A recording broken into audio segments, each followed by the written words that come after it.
ఇక పవన్ కళ్యాణ్ గారు ఆయన మీద ప్రొఫెసర్ నాగేశ్వరరావు గారు ఒక మాట మాట్లాడారు. అట్లనే నిన్న మన పాశం యాదగిరి అన్న ఒక మాట మాట్లాడారు. మాట్లాడంగానే ఇక్కడ వాళ్ళ ఏజెంట్ ఉన్నాడు కాబట్టి ఆంధ్ర పోలీసు వాళ్ళు మా మేధావులు ఇంటికి వస్తారు. ఇట్లా చేస్తే మాత్రం ఊరుకోం, క్వశ్చనే లేదు.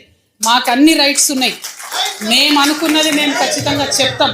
రాజకీయంగా దమ్ముంటే దాన్ని ఎదుర్కోండి. మీ కాడ రాజధాని కట్టుకున్నాడు రాదు శాత కాదు, కానీ ఇడికి వచ్చాట తెలంగాణ నవనిర్మాణం చేస్తాడు. మా పని మేము చేసుకుంటాం, మా నిర్మాణం మేము చేసుకుంటాం, మా కథలు మేము పడతాం. రాష్ట్రం విడిపోయింది, ప్రజలు విడిపోలే. మీరు ప్రజల మధ్యలో చిచ్చు పెట్టకండి. చిచ్చు పెడితే మాట్లాడేటోళ్ళు లేరు, ఊరుకుంటోళ్ళు లేరు అనుకుంటారేమో. ఇగో ఈ జెండా రాకముందు లెక్క వేరే, ఇప్పుడు లెక్క వేరే.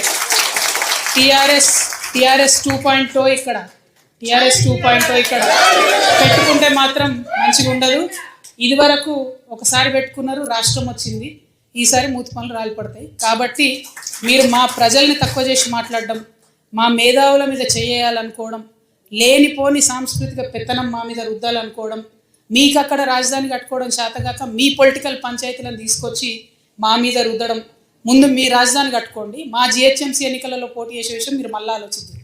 మా జిహెచ్ఎంసీలో ఇక్కడ సెటిల్ అయ్యి ఇక్కడ ఉన్నటువంటి ఆంధ్ర బిడ్డలు మా వాళ్ళు. గత 12 ఏళ్ళుగా వాళ్ళని మేము కడుపులో పెట్టుకొని కాపాడుకున్నాం. ఇంకా ఎన్ని ఏళ్ళైనా అట్లనే కాపాడుకుంటాం. తెలంగాణ వాళ్ళం ఎవరిని ఇబ్బంది పెట్టేటోళ్ళం కాదు. చుట్టపు చూపుగా వచ్చినా ఇంటికి వచ్చినా వాళ్ళని ఉన్నాం, వాళ్ళు మన దగ్గరే ఉన్నారు, మన దగ్గరే సెటిల్ అయిన వాళ్ళతో ఇబ్బంది లేదు. రాజకీయంగా పెత్తనం చేస్తాం, సెక్రటేరియట్లో ఏలు పెడతాం, మీ విధానాలలో ఏలు పెడతాం, మీ నీళ్లు దోసుకుంటాం అంటే మాత్రం ఊరుకునేది ఉండదు. ఖచ్చితంగా చెప్తా ఉన్నాం.